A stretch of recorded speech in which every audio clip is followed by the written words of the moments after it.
me oleme, on see nüüd nagu kogemata või mitte kogemata, aga kokku saanud päris hea ja töövõimelise meeskonna ja meil oli, meie juures töötas üks assistent, kes ühel hetkel, ütleme, ta nägi, et see, mida ta siin teeb, et seda on temaks vähe, ta tahtis järgmist sammu.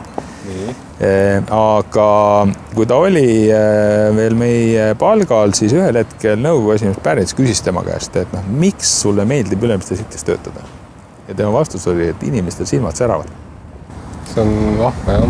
Et tegelikkuses üks kõige olulisemaid kriteeriumid inimeste siia palkamisel on see, et silmad peavad särama. Ja siis ta on motiveeritud, siis ei pea teda tagant utsitama.